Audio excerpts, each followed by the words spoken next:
Alhamdulillah wassalatu wassalamu ala rasulillah. Segala puji bagi Allah subhanahu wa ta'ala, juga salawat dan taslim besar Muhammad sallallahu alaihi wasallam.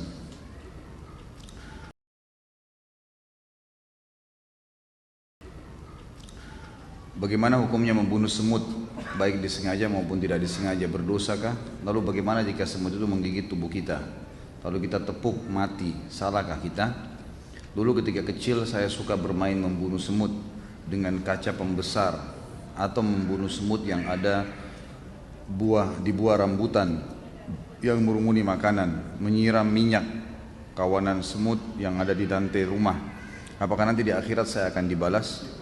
Lalu bagaimana jika ada orang yang hobinya memelihara burung dalam sangkar? Bukankah sama saja membunuh habitatnya? Baik, ini memang yang tadi tidak disinggung oleh Imam Az-Zahabi tentang masalah membunuh hewan atau membunuh tumbuh-tumbuhan. Ulama menyendirikan babnya, dan itu umumnya dibahas dalam bab jihad, di mana Nabi SAW mengutus pasukan selalu mengingatkan agar jangan membunuh hewan-hewan dan jangan merusak tanaman. Jadi sini masuk dalam masalah merusak tanaman atau membunuhnya. Tentu ada beberapa hadis juga yang menjelaskan ada beberapa jenis tumbuh-tumbuhan dan hewan yang boleh dibunuh, ada yang tidak boleh.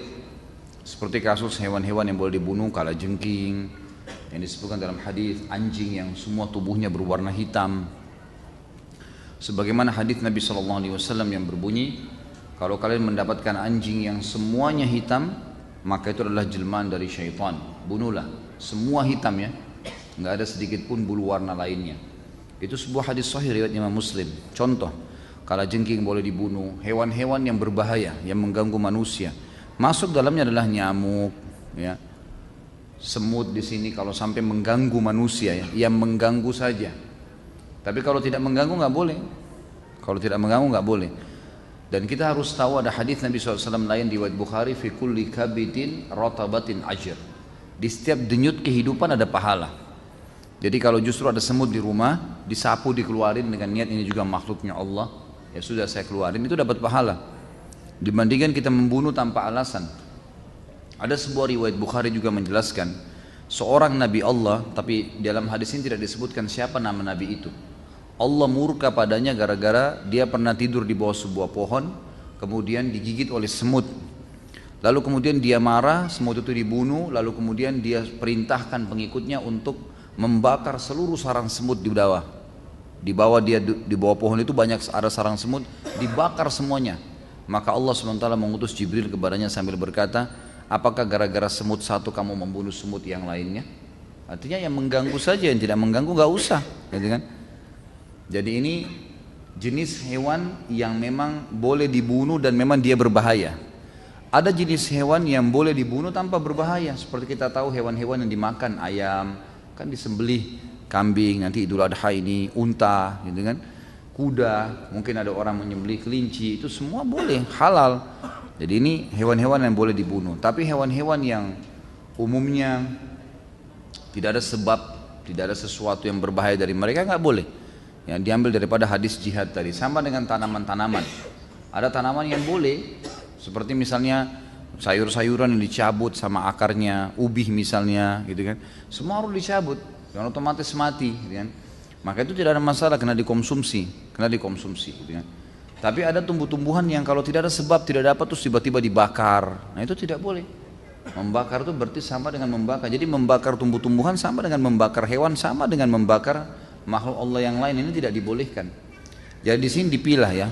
Kalau yang mengganggu Anda silakan, itu kan, itu masih boleh. Bahkan ya sapi yang mengamuk kemudian ditembak atau ini karena berbahaya bagi orang, itu tidak ada masalah, karena berbahaya bagi manusia. Kalau enggak maka enggak boleh. Kalau masalah orang memelihara hewan, ini ada bab lagi sendiri. Abu Hurairah radhiyallahu anhu memelihara kucing, ya, memelihara kucing, dan itu Nabi SAW tidak larang. Abu Hurairah nama lainnya Abdurrahman ibn Sakhr, tapi dikenal dengan Abu Hurairah. Hurairah artinya kucing, karena orangnya suka banyak pelihara kucing. Nah di sini Nabi SAW membiarkan, tidak ada masalah, karena dia merawat hewan-hewan itu, dia merawat. Sebagian ulama mengatakan ini khusus kucing, sebagian yang lain mengatakan masuk di antara semua hewan yang dibolehkan kalau mereka merawatnya. Ada yang mengatakan juga di sini masuk burung. Tapi saya saran saya Hanya yang ada dalilnya saja. Kalau kucing ada dalilnya, kalau tidak ada dalilnya maka jangan. Termasuk burung tidak pernah ada disebutkan sahabat memeliharanya. Maka lebih baik dilepaskan saja. Kalau itu hobi saya Ustaz, ya harus dialihkan hobinya. Karena rasa dan perasaan seorang muslim harus tunduk pada hukum Allah. Nggak boleh semua diikutin. Kalau kita mau ikutin semuanya maka semua dosa kita akan lakukan, gitu kan? Jadi harus ditundukkan.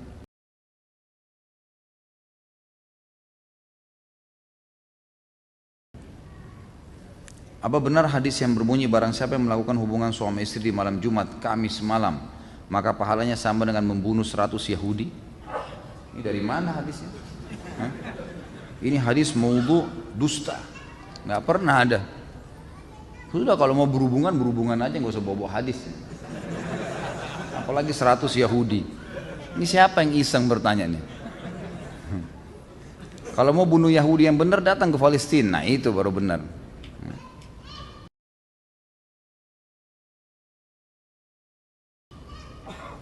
Bagaimana bunuh diri karena cinta? Apakah arwahnya akan gentayangan tergantung di antara langit dan bumi karena belum ajalnya jadi langit tidak mau menerima, bumi pun enggan? Apakah orang yang bunuh diri di dunia maka takdirnya yang ditulis di Lauhul Mahfuz dia akan bunuh diri? Ini bunuh diri itu tidak boleh, haram dalam agama. Dan ada babnya sendiri, nanti kita bahas, jangan terburu-buru. Apapun alasannya nggak boleh bunuh diri. Tidak ada, kalau bunuh diri, kalau tadi membunuh masih ada celah-celahnya. Tapi kalau bunuh diri nggak boleh, sama sekali mutlak nggak boleh. Itu dosa besar. Alasannya apapun, apalagi kalau kena cinta. Apa cinta, mau bunuh diri gara-gara cinta? Saya gila kalau tidak nikah sama orang itu, akhirnya bunuh diri. Kenapa? Gila bener nanti. Memang cuma dia laki-laki, memang cuma dia perempuan, banyak, gitu kan? Banyak. Dan bukan cuma 1-2 suku, ada ratusan suku di muka bumi ini. Ardunya buminya Allah luas. Kenapa harus bunuh diri gara-gara cinta?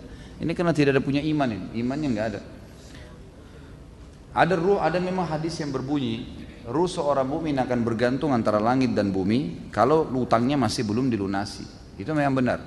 Tapi itu kalau utang, bukan masalah dia bunuh diri.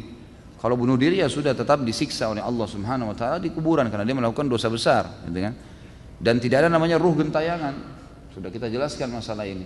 Nggak ada ruh gentayangan, nggak ada ceritanya kuburan terbuka pocong keluar, nggak ada ceritanya tangan tarik-tarik orang dari kloset, itu tuh dusta semua, nggak ada. Itu cuma sinetron film tuh yang dibuat-buat. Jadi itu semua tidak benar, tidak ada dalam Islam. Orang kalau masuk kuburan, taman dari taman surga atau lubang dari lubang neraka, nggak ada yang lain. Nggak mungkin terjadi dia gentayangan ganggu orang lain. Jadi itu tidak mungkin ya, itu tidak terjadi.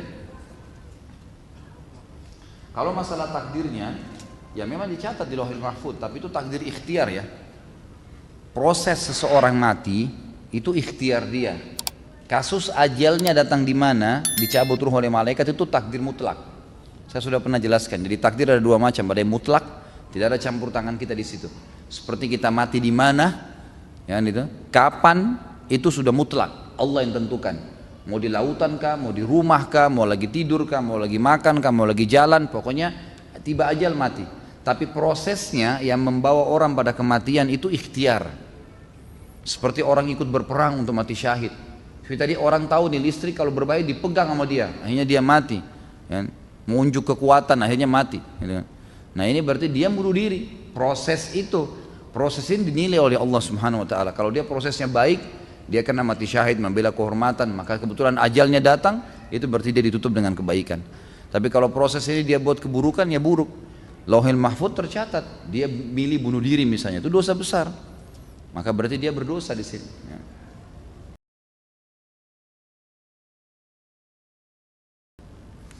Jika dalam perjalanan safar ketika mengendarai mobil tiba-tiba terjadi kecelakaan karena kecepatan tinggi kemudian menyebabkan adanya beberapa penumpang yang meninggal dan luka-luka, apakah sopir tersebut berdosa karena ada korban?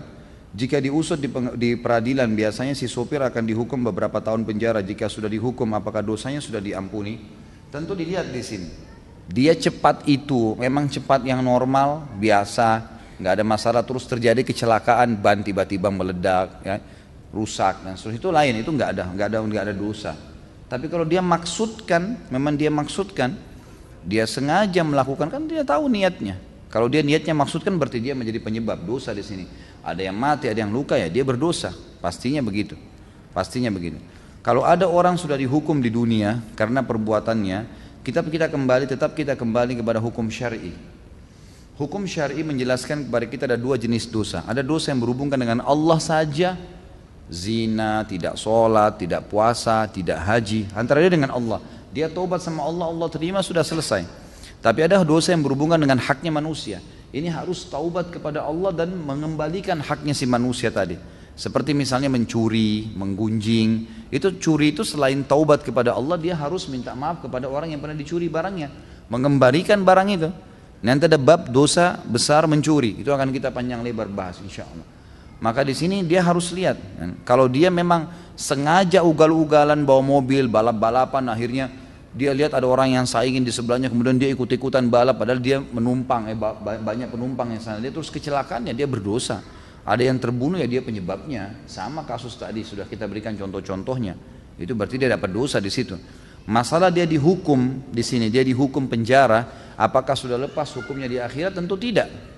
Secara akhirat tidak lepas, karena untuk melepaskan diri di akhirat dia harus minta maaf sama keluarga-keluarga orang yang terbunuh ini.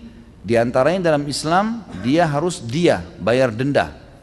Dia itu tergantung yang disepakati oleh peradilan Islam yang ada di sekitar tempat atau tempat dia tinggal.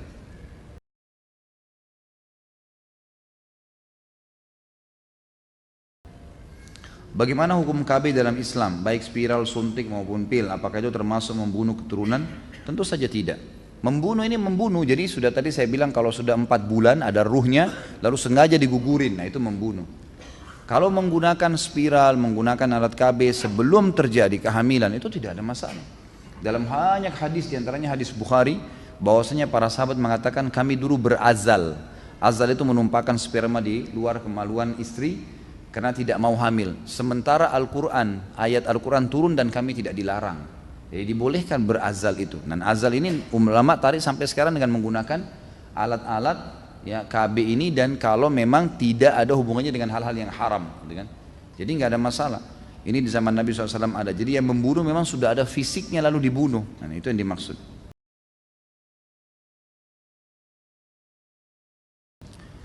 Dalam Islam menikahlah karena agama, kecantikan, harta dan keturunan. Jika akan menikah, apakah sebaiknya dilakukan cek pemeriksaan medis kedua pasangan untuk mengetahui ada tidaknya penyakit seperti kista atau miom, perbedaan resus darah plus dan minus atau positif negatif yang dapat mempengaruhi mendapatkan keturunan, atau lillahi ta'ala.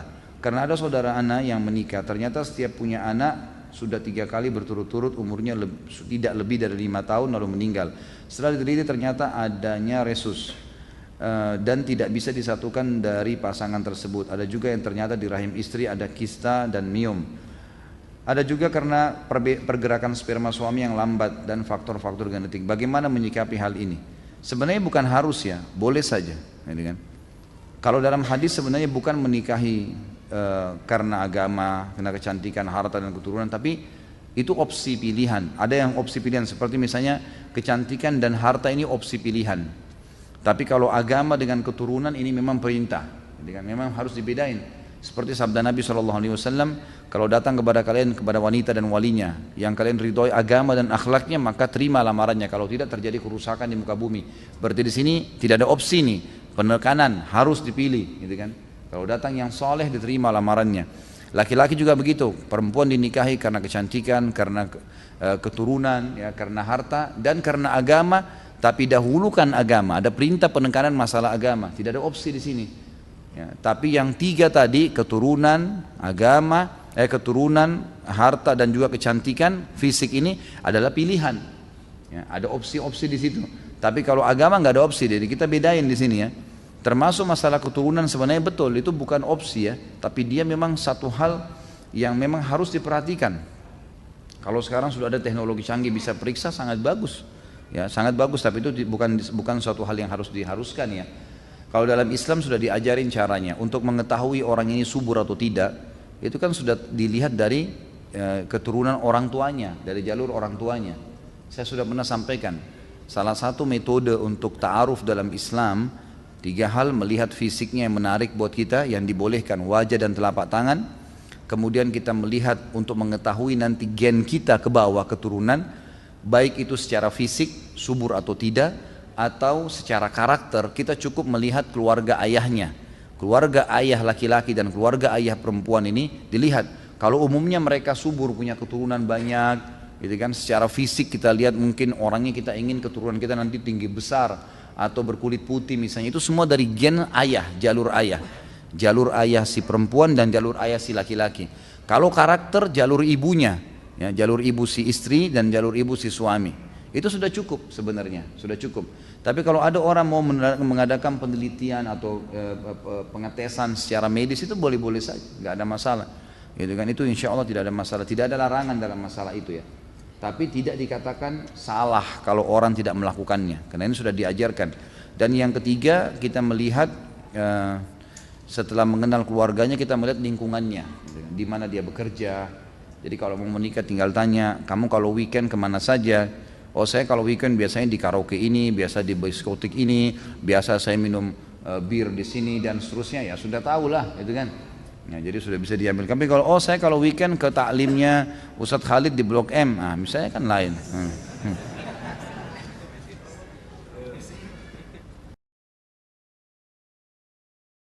Bagaimana hukumnya orang dalam keadaan terdesak, misal dalam keadaan perang dan akan dirampok atau diperkosa? Haruskah dia melawan sampai terbunuh atau dibolehkan dia membunuh penjahat itu? Bagaimana jika ada kemampuan untuk melawan? Haruskah bunuh diri untuk menjaga kehormatan? Apakah hal ini dibolehkan atau harus pasrah saja? Tentu tidak boleh menyerah, ya kan? Melawanlah, melawan semaksimal mungkin, dan kalau anda terbunuh anda mati syahid, gitu kan? Jadi opsinya adalah kalau memang akan diganggu, akan diperkosa kalau perempuan, dan dia melawan maksimal, jangan pasrah, nggak boleh. Kalau ajal anda datang, anda akan mati kok pada saat itu, dan kalau mati dalam keadaan syahid itu luar biasa. Jangan terpengaruh dengan melihat fisik orang yang mati ya. Seperti kasus orang yang kemarin di Masjid Haram kena mati, itu matinya hari Jumat, lagi sujud, lagi haji, luar biasa itu. Artinya gini, saya sampaikan ke jamaah pengajian saya, ada yang sampai nyorotin Saudi buruk dan segala, kok bisa? Itu takdirnya Allah, gimana caranya kita mau salah-salahin? Biar juga dia lagi di Indonesia tuh, tetap mati pada saat itu, kalau datang ajalnya. Malah luar biasa matinya di Masjid Haram. Dan saya dengar sendiri cuplikan dari para pengawas di Masjid Haram mengatakan, ini yang rubuh nih, yang rubuh, itu sesuatu yang secara hitung-hitungan matematika nggak mungkin jatuh, nggak mungkin rubuh dah. Ini secara hitung-hitungan sudah nggak mungkin, ini tercanggih menggunakan alat canggih di dunia, bahan-bahannya luar biasa, sudah sangat luar biasa. Kok bisa gitu? Sampai ada yang mengatakan bukan mustahil dari salah satu orang yang mati itu mungkin berdoa minta mati syahid di haram tuh. Sampai Allah datangin petir, kan waktu itu petir ya, datang petir, hujan, akhirnya rubuh tuh bangunan. Yang tidak mungkin rubuh kalau syahid dengan mati nggak mungkin. Kayak antum lagi berdiri gini, tiang ini tembok sudah dipasang semen, sudah dipasang besi, sudah bagus, tiba-tiba rubuh tanpa sebab. Terus mengenai orang-orang tertentu gitu kan. Memang itu subhanallah, kembali kepada hukum Allah subhanahu wa ta'ala.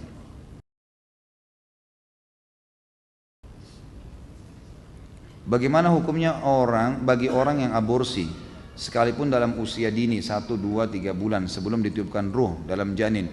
Jika dengan alasan medis bagaimana, dan jika dengan alasan malu karena hubungan di luar nikah termasuk dosa besar kah? Kan sudah pernah saya bilang, tadi saya sudah bilang, kalau dia di bawah 4 bulan belum ada ruhnya, ini masih diperselisihkan oleh para ulama. Kalau dia memang berbahaya bagi si perempuan itu, kalau dia hamil dan seterusnya, maka itu tidak ada masalah karena dianggap belum ada ruhnya, gitu kan. Saya tidak tahu di sini pendapat ulama tentang masalah kalau ada orang yang hamil di luar nikah boleh atau tidak digugurkan, itu di bawah 4 bulan saya tidak tahu. Tapi umumnya pendapat ulama di bawah 4 bulan masih ada, umumnya mereka membolehkan karena dianggap belum ada ruhnya kalau ada masalah. Apa benar Umar bin Khattab dulu pernah membunuh anaknya hidup-hidup? Ini lebih banyak ulama mendhaifkan, melemahkan riwayatnya, gitu kan. Mendhaifkan riwayatnya. Kalaupun ada yang berpegang pada riwayat ini, itu zaman dulu, zaman jahiliyah. Umar bin Khattab belum jadi muslim. Bahkan Umar mengatakan dalam hadis Bukhari, dulu sebelum saya mengenal Islam saya pemabuk keras. Mabuk. Salah satu opsi, salah satu riwayat yang menyebutkan Umar bin Khattab masuk Islam, dia bilang, waktu saya keluar, saya setiap pagi sampai malam mabuk, minum terus khamr. Waktu saya keluar mau cari khamr, saya melihat Rasulullah SAW lagi duduk dekat Ka'bah. Maka saya pun menyelip-nyelip di antara kain kiswanya Ka'bah sampai mendekati Nabi dan mendengarkan apa yang dia baca. Lalu kemudian Nabi menegur saya dan saya pun syahadat. Salah satu kisahnya, nah, ada opsi yang ada cerita-cerita yang lain mengatakan Umar masuk dengan cara yang lain, dengan cara adiknya Fatimah yang baca Quran. Tapi seperti itulah gambarannya gitu kan. Jadi itu apapun yang terjadi, kalaupun dibenarkan, itu adalah sebelum Islam, lain. Sebelum Islam nggak dihitung. Bagaimana dengan hal pembunuhan karakter, berdosakah? Seperti kasus artis dihujat dan sedang diheboh, cuma karena mengatakan ini fitnah, ini masalah fitnah saja. Fitnah lain lagi ya, itu dosa sendiri, nanti akan ada dosanya, ada bahasannya. Jadi tidak dikatakan ini istilah pembunuhan karakter itu kan cuma istilah. Bunuh tadi kita sudah bilang secara fisik sampai ruhnya orang itu hilang, gitu kan. Tapi fitnah memang lebih berat dosanya daripada membunuh itu. Karena Allah mengatakan wal fitnatu asyaddu minal qatl. Fitnah lebih keras daripada membunuh. Malah itu lebih berat sebenarnya, gitu kan? Lebih berat daripada masalah ini. Kalau masalah mengirim Al-Fatihah untuk orang mati dipermasalahkan, bahkan dikatakan penganut Wahabi, sedangkan dengan ada ustadz kawakan di TV yang mengatakan Nabi tidak dijamin masuk surga dan tidak wajib pakai jilbab, malah diam-diam saja. Gini loh, kalau saya pribadi nggak usah terlalu terpancing dengan apa yang sedang ada gitu ya. Ini proses, ya proses. Nanti masyarakat bisa bedain kok. Kalau menurut saya nggak usah ikut-ikutan, sudahlah. Biarkan saja berlalu mereka berbicara. Kita sudah tahu mana yang benar, mana yang salah, gitu kan? Udahlah. Untuk apa habisin energi kalau saya dihitung untuk ribut-ributan, jor-joran. Kalau saya melihat malah ini banyak orang awam di Indonesia yang tidak mengerti, malah sekarang bertanya, oh begitu ya. Malah mereka jadi mau belajar gara-gara itu kan. Jadi itu cara Allah Subhanahu wa taala. Apakah menyuntik mati termasuk dosa besar? Misal kejadian karena sakit yang diderita oleh pasien dirasakan orang keluarga dokter yang melihatnya nggak tega, maka pasien tersebut lalu disuntik mati. Lalu bagaimana jika kasus dokter malpraktek karena salah diagnos, salah obat yang menyebabkan kematian, berdosakah? Tentu saja kalau dia disuntik mati, dosa, nggak boleh itu. Dokternya dosa, keluarganya dosa. Tentu saja tidak boleh, ya, tidak boleh sama sekali, itu dilarang, ya, tidak boleh sama sekali ini. Kemudian kalau masalah bagaimana kalau ada dokter yang salah diagnosa, itu ijtihad ya, dia tidak dosa insya Allah. Kecuali kalau dia bodoh, dia nggak tahu tapi sengaja mau tahu, nah, tunjukin kalau dia tahu akhirnya orang jadi mati, nah itu baru berdosa. Tapi kalau dia ijtihad, dia berusaha, dia kasih obat, kemudian salah, dia tidak tahu mungkin tanggal obatnya tertulis masih utuh tapi ternyata sudah expire dan seterusnya, dia tidak sengaja, maka tidak masuk insya Allah.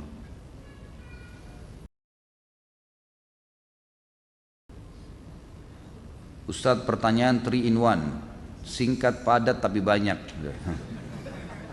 Jika makmum terlambat masbuk di masjid tapi sholat berjamaah sudah selesai namun ingin mendapatkan fadilah berjamaah, jika ada satu orang yang sedang sholat sunnah ba'diyah, bolehkah kita menjadi dia? Bolehkah jadikan dia imam? Haruskah kita tepuk bahu dia atau merapat saja di sisi kanannya?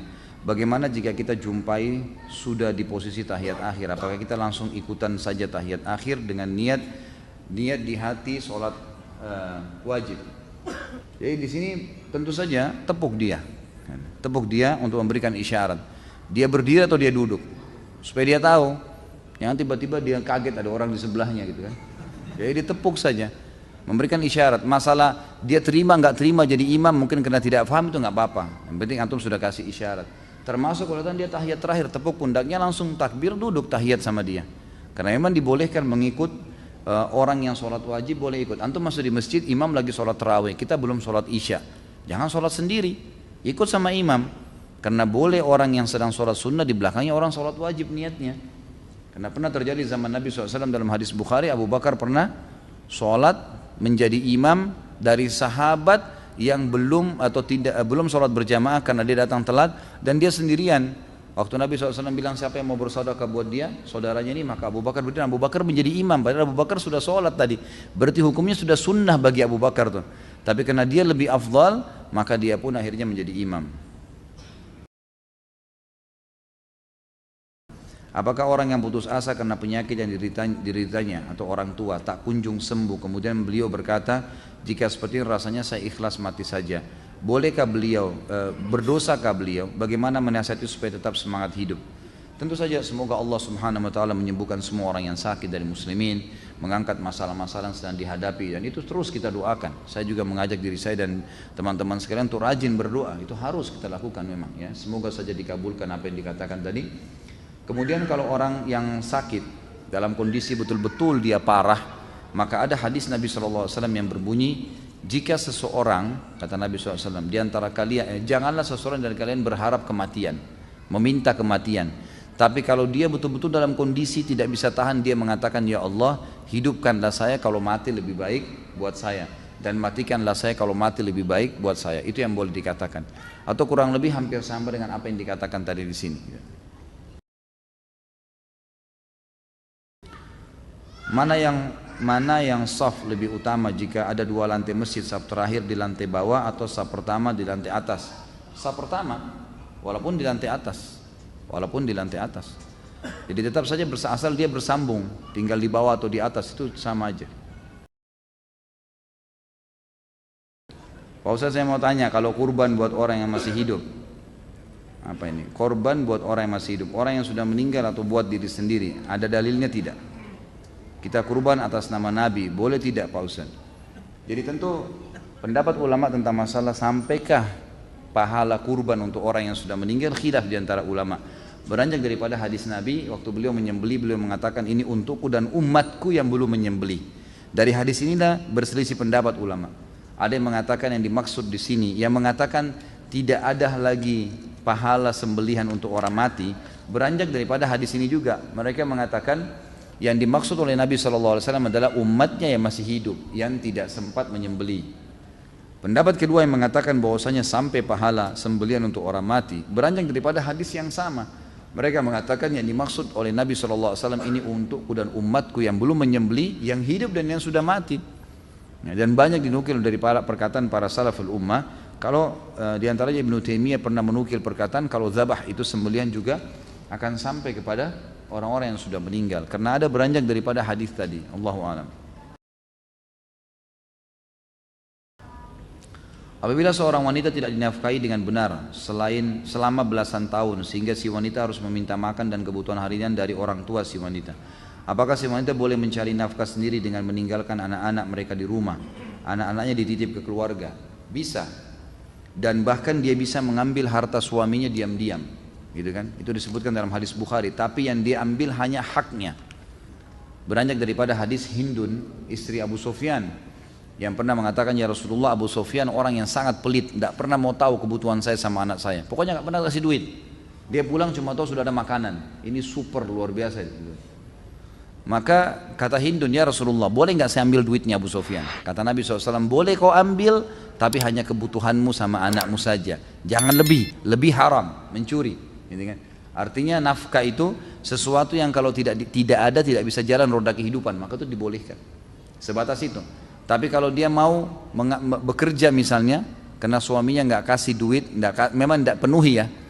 Lain kalau suami itu memang pas-pasan kerjanya, ya itulah penghasilannya, ya si istri harus sabar, terima itu saja, udah jalanin gitu kan. Tapi kalau memang suaminya sama sekali nggak mau peduli, kayak dalam perkataan ini memang suami nggak pernah kasih, ya di sini ulama mengatakan boleh dia keluar untuk mencari nafkah, minta pada orang tuanya atau dia bekerja, ya karena memang kalau tidak suaminya nggak menjalankan kewajiban, bagaimana? Dia tidak mungkin bisa hidup dengan cara lain gitu.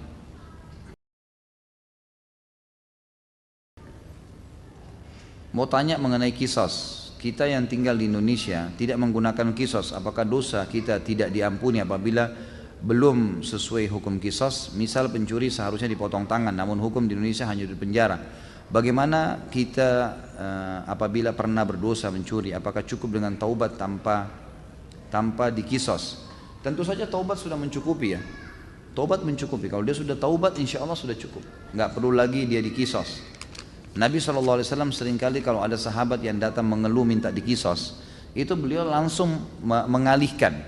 Sudah pernah saya ceritakan ada sahabiat yang datang berzina, kemudian minta dirajam, lalu Nabi SAW menyuruh dia kembali sampai dia selesai melahirkan. Waktu habis melahirkan datang lagi, kata Nabi SAW, coba kau susuin dulu. Kata para ulama, ini Nabi SAW suruh pulang, kamu taubat deh. Karena kisos itu solusi terakhir, orang yang memang tidak menyesali perbuatannya, gitu ya. Gimana sih? Orang yang memang melakukan dosa dan tidak merasa bersalah, terus aja mau melakukannya. Nah itu yang dihukum dengan kisos. Tapi insya Allah dengan taubat sudah cukup. Cuman kalau antum pernah mencuri, maka harus dikembalikan itu, nggak boleh tidak. Ya. Saya mau tanya tentang teknis sholat saat i'tidal, apakah yang benar tangan sedekap atau dilepas diturunkan? Saya pernah dengar hadis berbunyi posisi i'tidal kembali kepada semula. Maksud di sini semula sebelum ruku atau sebelum takbiratul ihram. Jadi yang saya sering jelasin bahwasanya hadisnya satu. Nabi SAW dikatakan kalau bangun dari ruku kembali anggota tubuhnya seperti semula. Nah di sini ulama jadi dua pendapat. Yang mengatakan seperti semula ini sebelum salam, maka sami Allahu liman hamidah, tangannya turun ke sebelah kiri kanan tubuhnya. Kalau dikatakan anggota tubuh kembali seperti semula setelah takbir, maka kembali ke dada. Dan Ibnu Qayyim rahimahullah sudah menyatukan, mengatakan alangkah baiknya seorang muslim karena dalilnya ada, cuma mereka berselisih penjabaran dari dalil ini, dua-dua dijalankan. Sesekali bersedekap, sesekali dia tidak bersedekap. Saya hidup tapi saya merasa hampa. Cara mengasah keyakinan yang tumpul hidayah, apa bentuknya? Majelis ilmu, ilmu itu, majelis ilmu seperti ini hadirin, gitu. Bukan cuma ini, siapa saja, jangan ditambah. Ini aja masih banyak, saya bingung.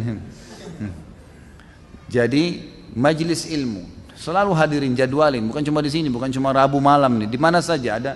Ustadz-ustadz insya Allah yang kompeten dipelajari. Kalau enggak dengarin, lagi di motor, lagi di mobil, dengarin ceramah. Terus ilmu itu nanti akan mendatangkan iman. Iman ini kalau sudah ada, maka orang lemah menjadi kuat, orang malas jadi rajin, orang miskin jadi kaya, orang penakut jadi pemberani. Iman mengubah semuanya, mengubah semua. Kalau iman sudah ada luar biasa. Orang buruk jadi baik, semuanya. Karena iman ini, makanya dengan majelis ilmu itu yang bisa membantu. Kalau antum malas majelis ilmu susah. Saya sering bahasakan pengalaman saya, kadang-kadang saya sehari kalau nggak isi pengajian, saya rasa lain dibandingkan dengan saya selalu isi ceramah gitu, semangat, itu lain. Saya sebenarnya sendiri dalam ceramah seperti ini sedang mencas iman saya sendiri. Kembali lagi saya hadir, kembali lagi saya menyampaikan, kembali lagi saya mengingat riwayat-riwayat, hukum-hukum. Jadi terus-menerus rasa tercas gitu kan. Istri saya tahu, saya rasanya nggak pengen ada libur ceramah satu hari pun.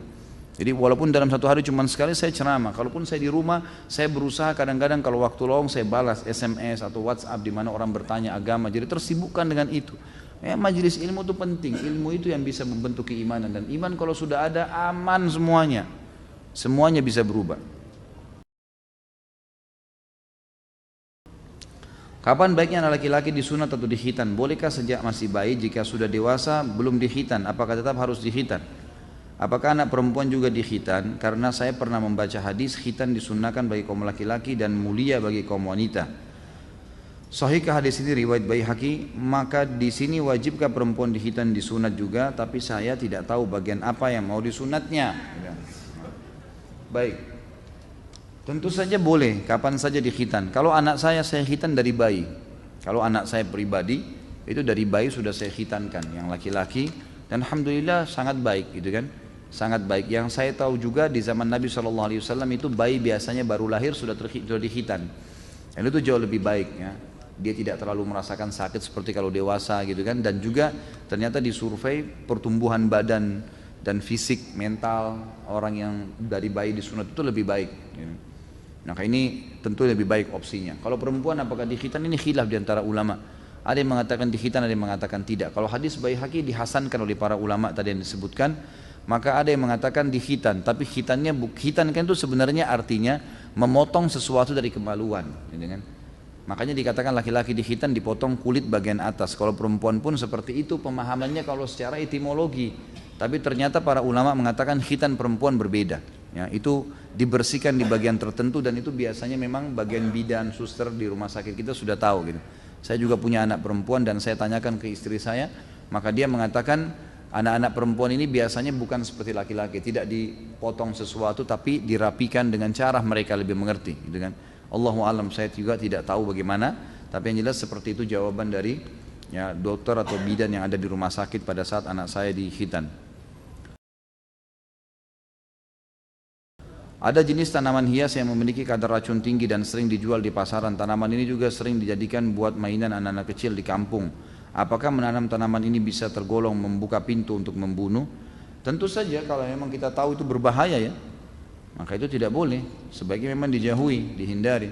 Kalau kita sudah tahu, kita sengaja, apalagi membiarkan orang sampai mengkonsumsinya, berarti kita menjadi penyebab. Pokoknya kita jadi penyebabnya, kita juga terlibat di situ. Saya ingin membuat kaos tulisan hadis atau potongan ayat Al-Quran dengan bahasa Inggris dan menjualnya. Apakah boleh? Boleh saja. Boleh saja. Tidak ada masalah. Tapi konsekuensinya, kalau hukumnya bolehkah menulis ayat di baju? Bolehkah menulis ayat di papan? Di spanduk?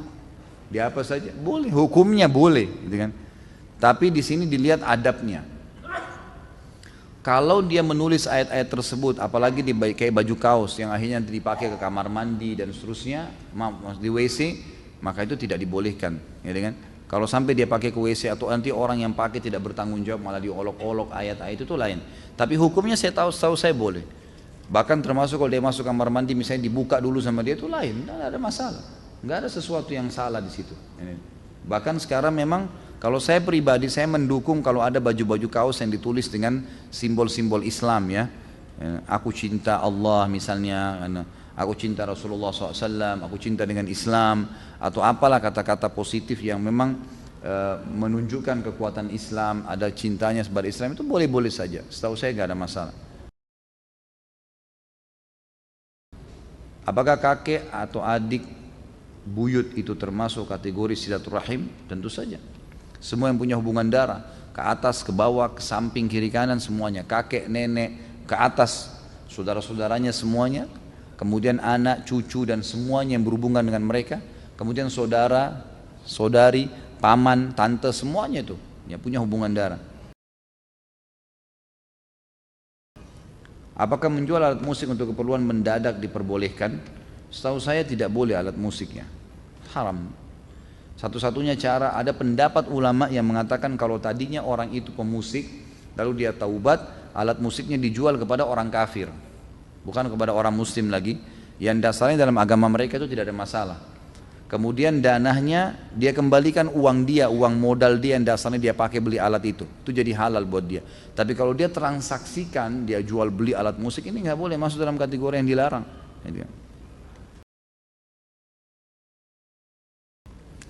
Bolehkah menghibahkan kucing dengan meminta ganti uang makan?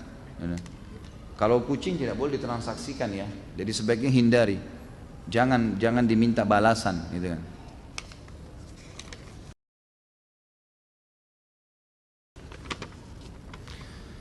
Mau tanya tentang gadai Ustadz, kalau ada yang pinjam uang dengan menggadaikan kebunnya kepada anak, nanti setelah orang tersebut belum mengembalikan uangnya, hasil panen kebun menjadi hak siapa? Tergantung kesepakatan. Kalau dia bilang ini kebun saya nilainya 100 juta, ada 100 pohon mangga misalnya. Kalau dijual 100 juta, tapi saya butuh uang 10 juta. Saya ambil 10 juta, ini tanah saya gadaikan. Kamu boleh ambil hasil panennya, kata pemilik kebun. Ya sudah, itu berarti halal. Tapi kalau sekedar digadaikan saja tanpa ada kesepakatan, maka tidak halal. Tidak boleh dipakai tanah itu, tidak boleh diambil hasilnya, tidak boleh disentuh. Gadai. Dan perlu diingat, saya sudah pernah jelaskan, transaksi dalam Islam ada dua macam. Ada transaksi jasa yang sifatnya memang ini saham akhirat, ini investasi akhirat, nggak ada urusannya dengan keuntungan. Hutang dan gadai nggak boleh bertambah, tidak boleh bertambahin. Utangin orang nggak boleh bertambah, itu jasa akhirat, investasi akhirat. 100 ribu ya 100 ribu balik, sejuta ya sejuta balik. Nggak ada juga begitu. Kalau dia gadein sawahnya tadi 100 juta, dia ambil utang 110 juta, jatuh tempo setahun dia belum bayar, kita punya hak untuk menjual kebun itu, gitu kan? Kemudian kita mengambil uang kita 10 juta saja, 90 kembaliin ke dia, jangan disita semua, haram itu, nggak boleh. Ada investasi yang boleh kita ambil keuntungan, investasi bisnis, kesepakatannya persentase dari keuntungan, bukan dari modal. Karena kalau dari modal jadi riba, ini uang saya 100 juta ya, kamu putar silahkan. Saya mau tiap bulan 5% dari modal saya, ini riba, nggak boleh. Saya mau 10%, nggak boleh, penentuan langsung dari modal. Dia tidak mau tahu keuntungan, untung atau rugi, itu nggak boleh. Tapi kalau persentase global dari keuntungan, ini 60, 40 ya, saya 60, kamu 40, tapi dari keuntungan. Nah, Itu boleh, halal. Termasuk kerugiannya ditanggung bersama sesuai dengan persentase yang disepakati. Jadi kalau perusahaan rugi, maka yang punya saham 40% nanggung 40%, yang punya 60% menanggung 60% gitu. Hukum menerima uang tip adalah haram. Berikan penjelasannya Ustaz. Ini seperti saya lagi ujian ini. Dan bagaimana bila uang tip tersebut kita ambil terus kita sedekahkan ke teman kita atau kita berikan makan untuk kita berikan kepada orang miskin. Perhatikan ya, tip itu sesuatu yang dikasih sukarela, itu baru halal. Tapi kalau Anda bahasakan tip ini hasil muka masam atau berusaha untuk membuat orang takut akhirnya orang bayar, haram, nggak boleh. Haram itu. Kalau orang kasih memang karena kita jasa, lagi kerja di rumah makan, kerja di satu tempat, parkir, kemudian dikasih dari dia sukarela, itu halal. Boleh dibeli makanan, boleh ditransaksi, halal. Karena itu sedekah dari orang. Tapi kalau dengan cara paksa nggak boleh. Apabila terjadi peperangan dua negara yang terjadi bukan karena sebab membela agama, bagaimana hukum tentara yang mati dibunuh dan yang membunuh? Tentu saja kalau dia muslim dan dia membela karena kebenaran ada di situ dan yang benar adalah yang benar di mata Allah, maka dia mati syahid. Karena disepakati oleh para ulama jihad itu dilakukan bisa ekspansi, bisa pertahanan, dan juga ada satu keadaan yang insidental. Pernah terjadi di zaman Abbasiyah, beberapa ulama dikumpulkan oleh khalifah karena terjadi peperangan antara musuh. Wilayah Cina cekcok dengan sebagian wilayah Rusia, peranglah mereka. Di perbatasan Abbasiyah, dua-duanya ngirim surat minta tolong dibantu. Maka khalifah kumpulin ulama, ini kita apain nih sekarang? Bagaimana nih? Kita bantu atau enggak? Umumnya ulama waktu itu mengatakan enggak usah, ikut-ikutan biarin aja. Mereka kafir kok, biarin aja mati sendiri. Tapi ada satu orang yang ditanya waktu itu, kalau tidak salah, waktu itu yang ditanya adalah salah satu dari ulama, ya saya ragu namanya, tapi lebih baik saya tidak sebutin. Salah satu dari ulama yang hadir di situ. Kemudian dia ditanya, bagaimana pendapat anda? Dia bilang, setahu saya Amir Mu'minin, jihad disyariatkan untuk membela kebenaran. Dan anda pada saat sudah diminta tolongin walaupun orang kafir, anda tahu mana yang benar, salah satunya anda harus bantu yang membela, yang benar itu. Menurut agama kita, karena orang yang sedang terzalimi misalnya, kita tahu itu benar dalam agama kita. Dan pasukan yang membela itu mati syahid. Walaupun dia sedang membela orang-orang non-muslim, sehingga perang antara mereka karena kita sedang membela kebenaran di situ. Apa faedah bagi orang yang mengerjakan puasa sunnah Zulhijjah dari tanggal 1 sampai tanggal 9? Sudah saya sebutkan, ini kan hari-hari di mana yang lebih baik daripada jihad di jalan Allah, gitu kan? Dan sekarang kita tanggal 16 September ini masuk tanggal 2 Zulhijjah kalau kalender Indonesia, gitu kan? Karena kita lebaran tanggal 24. Inilah hari-hari emas yang sudah saya jelaskan.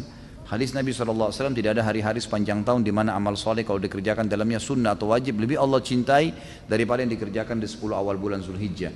Lalu para sahabat mengatakan, jihad ya Rasulullah di jalan Allah, apakah itu juga belum bisa mengalahkan amal wajib dan sunnah di 10 awal Zulhijjah? Kata Nabi SAW, jihad pun tidak bisa mengalahkan kecuali seorang laki-laki yang keluar berperang membawa seluruh harta dan jiwanya lalu dia tidak membawa pulang keduanya. Maka sebagian ulama berijtihad mengatakan dianjurkan setiap muslim mengisi hari-harinya dengan ibadah. Di antaranya di siang hari dengan puasa, malam hari dengan sholat malam. Tentu ulama ada yang mengatakan tidak ada puasa 9 hari, gitu kan? Puasa cuma tanggal 9 saja. Ini pendapat ulama. Ada pendapat lain yang mengatakan boleh berpuasa 9 hari itu. Beranjak dari, dan ini dianggap puasa nafilah, puasa tambahan. Ada hadis Bukhari berbunyi, kalau Nabi SAW pernah pulang ke rumahnya lalu menemui Aisyah dan berkata, wahai Aisyah, apakah engkau punya makanan? Dan hari itu bukan hari puasa ya, karena terbukti Nabi minta makanan. Tapi Aisyah bilang, enggak ada ya Rasulullah. Kata Nabi, kalau gitu saya puasa. Ulama mengatakan ini bukan puasa Senin Kamis, ini puasa tambahan. Orang kalau tidak punya makanan terus dia mau niat puasa boleh. Namanya puasa nafilah. Nah karena 9 hari ini adalah hari yang lebih baik daripada jihad, dan ada hadis tadi Nabi pernah berpuasa nafilah, maka dianjurkan puasa semaksimal mungkin karena puasa adalah ibadah yang besar pahalanya, gitu ya. Bila tidak potong kuku dan rambut pada tanggal 1 dan sampai 9 akan mendapatkan pahala seperti orang yang berihram. Apakah berlaku pada orang yang ingin berkurban saja Ustaz? Tentu tidak bisa dikatakan pahala seperti orang berihram. Enggak ada dalil masalah itu ya. Itu ijtihad ulama saja. Jadi enggak ada dalil yang mengatakan orang kalau tidak potong kuku atau tidak potong rambut di 10 awal Zulhijjah sampai dia berkurban itu adalah ya larangan dari Nabi. Kalau seseorang akan berkurban, janganlah dia memotong rambutnya atau kukunya sampai dia berkurban dari tanggal 1 kemarin sampai lebaran nanti sampai dia berkurban. Sunnah, disunnahkan untuk tidak memotong kuku dan memotong rambut, bukan wajib ya. Ini lebih dekat kepada sunnah muakkadah, sunnah yang sangat ditekankan. Artinya kalau darurat antum mau potong memang darurat ya sudah dipotong kalau darurat, tapi lebih afdal untuk tidak. Sebagian ulama berijtihad, bukan hadis ya, mengatakan karena orang yang mau berkurban seakan-akan dia berihram. Orang berihram tidak boleh potong kuku, tapi itu ijtihad bukan hadis. Jadi apakah dia seperti berihram atau tidak, intinya Nabi melarang untuk memotong kuku. Kita jalankan sunnah Nabi itu. Apa saja sunnah-sunnah dilakukan sebelum melakukan sholat Idul Adha? Apakah sama seperti Idul Fitri? Sunnahnya untuk tidak makan. Sunnahnya untuk tidak makan. Kalau Idul Fitri sunnahnya makan dulu. Tapi makan hanya sebagai syarat ya. Artinya karena sunnah Nabi mungkin makan sebuah kue, ya mungkin sedikit makanan, jangan makan yang besar gitu kan. Jadi makan syarat saja karena Nabi sunnahnya makan, dan Nabi SAW makan sebelum sholat Idul Fitri untuk membuktikan kepada para sahabat kalau puasa sudah selesai. Sementara Idul Adha beliau menunda makannya sampai selesai sholat Idul Adha karena memang habis Idul Adha itu hari makan selama 4 hari. Dan ini keliru kalau ada yang mengatakan oh berarti Idul Adha kita disuruh puasa subuh sampai sholat Idul Adha. Ini bukan puasa, karena puasa itu haram dilakukan di Id ya. Di Lebaran tidak boleh puasa, haram. Dan yang dilarang di sini hanya makanan, minuman, hubungan suami istri boleh. Itu pun makan juga kalau lapar boleh. Ini kan sunnah ya, dianjurin gitu. Seperti itu. Habib itu apa Ustaz? Dan apa hubungannya dengan Habib di Indonesia? Kok banyak sekali pengikutnya? Kan sudah saya jelaskan dulu. Mereka yang mengatakan dirinya turunan Nabi SAW. Dan kalau saya pribadi ditanya apakah benar mereka turunan Nabi, saya mengatakan iya. Kalau saya pribadi, karena saya tahu beberapa teman-teman saya memang yang menelusuri jalur nasab mereka dan mereka keturunan Nabi memang ada, gitu kan? Itu benar.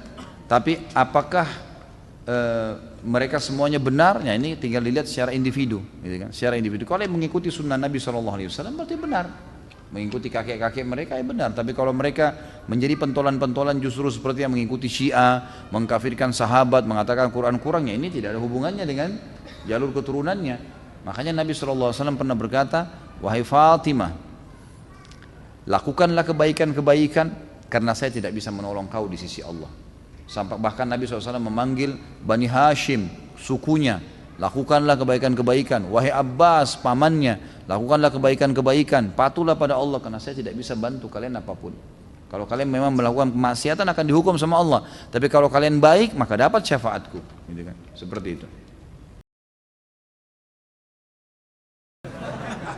Ya ingin saya tanyakan, apakah pada hari kiamat nanti orang-orang pelaku perbuatan-perbuatan bidah akan dibangkitkan bersama dengan orang-orang yang mereka contohi dalam melakukan perbuatan tersebut? Misal orang yang mengikuti seorang kiai yang mengajarkan tentang perbuatan ibadah yang tidak dicontohkan oleh Nabi SAW. Apakah orang-orang yang mengikuti perbuatan kiai tersebut akan dibangkitkan bersama dengannya? Mohon penjelasannya Ustaz. Kalau apakah dibangkitkan bersamanya, Allahu a'lam. Ini saya tidak tahu dalilnya. Tapi pasti akan dibangkitkan, dan nanti setiap orang yang menjadi penyebab orang lain melakukan satu perbuatan yang Allah tidak ridhoi, Rasulullah SAW tidak contohkan, pasti akan dipertemukan di mahkamahnya Allah dan akan diminta pertanggungjawaban masing-masing.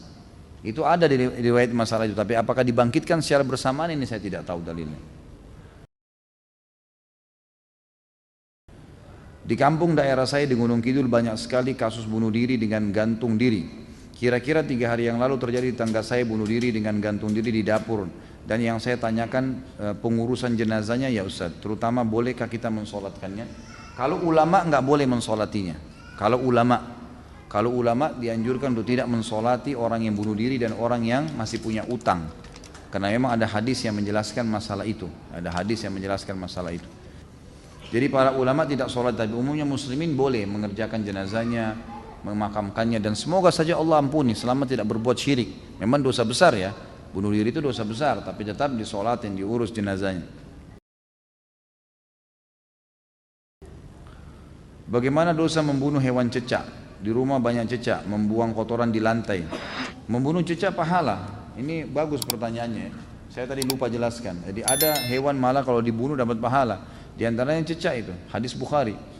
Di mana Nabi SAW mengatakan membunuh cecak mendapatkan 100 pahala. Makanya Aisyah punya cambuk khusus untuk mencambuk cecak. Dan ulama membahas khusus masalah itu. Orang yang membunuh cecak dengan pukulan pertama mati dapat 100 pahala. Orang yang memukul sampai berapa kali maka akan mendapatkan dosa, ya dapat pahala sekian gitu kan. Kalau ditanya kenapa, ya itu hikmah dari Allah SWT. Kita tidak perlu tahu kenapanya gitu kan. Karena memang Allah SWT memerintahkan seperti itu.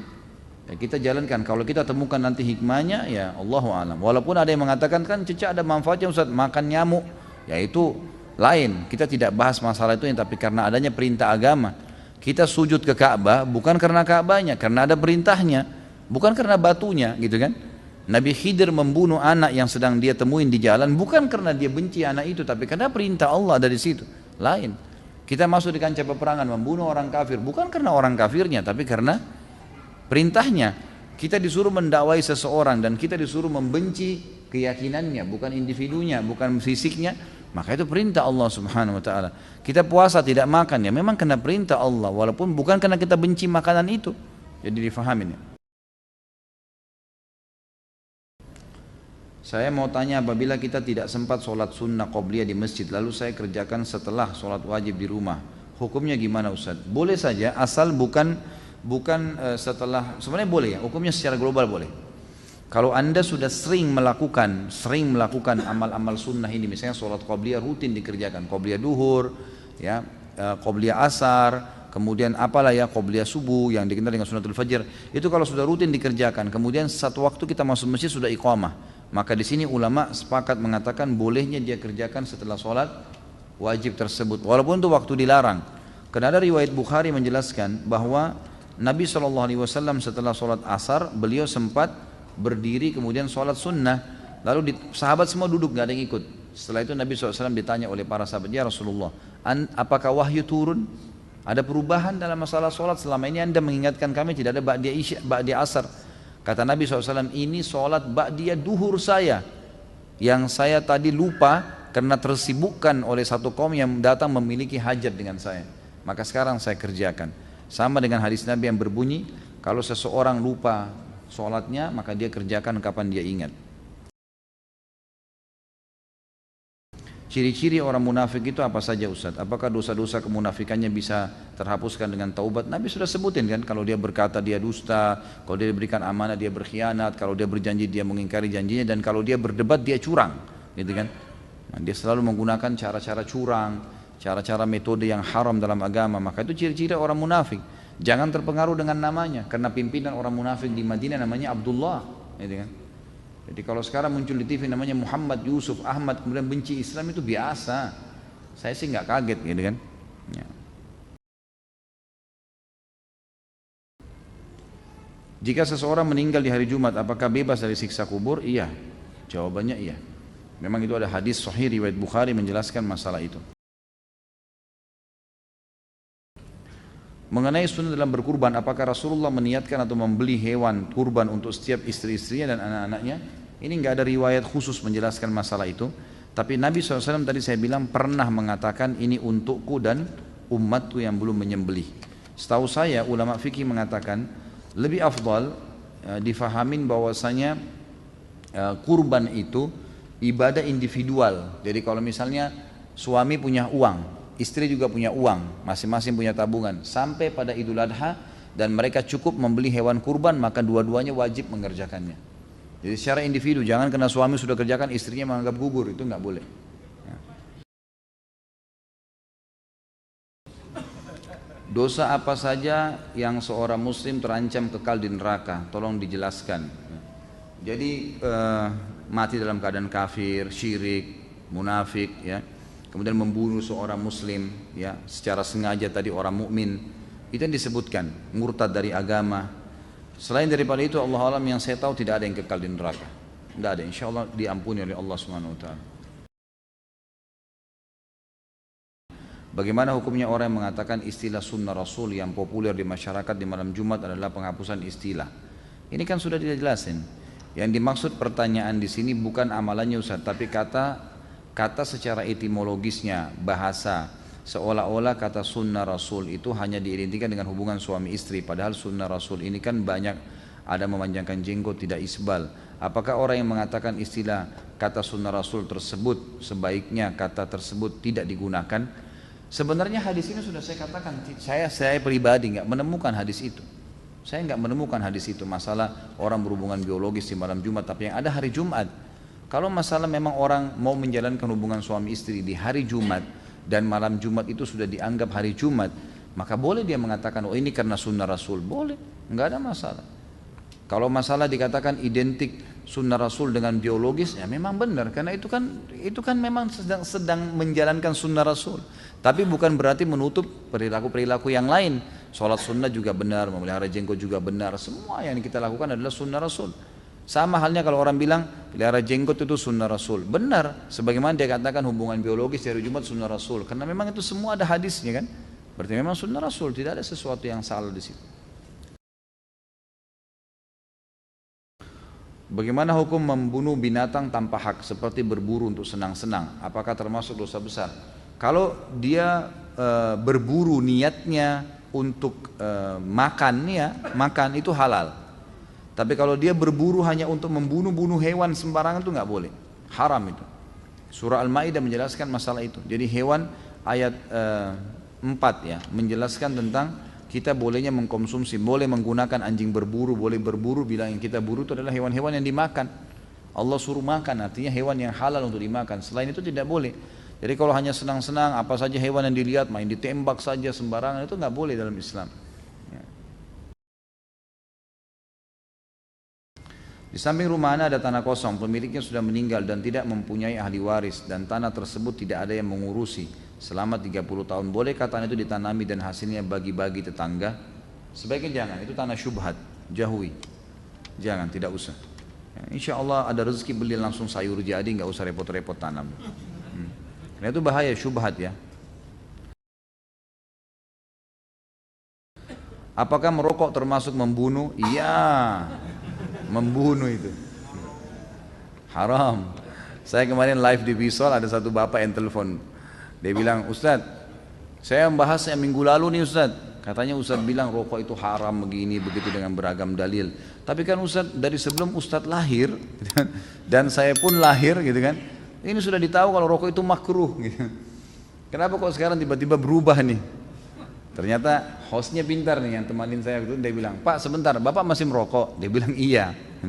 Ternyata dia memang masih merokok, mencari jalan untuk membenarkan itu gitu. Jadi nggak boleh, jelas sesuatu yang bahaya lebih besar daripada manfaatnya hukumnya haram. Dan teman-teman tinggalkan udah rokok ini. Apa ini? Ya, itu waswas syaitan. Ganti dengan sesuatu yang bermanfaat. Ya, makan sesuatu yang bermanfaat. Untuk apa rokok? Apa manfaatnya? Mulutnya bau, dadanya sakit.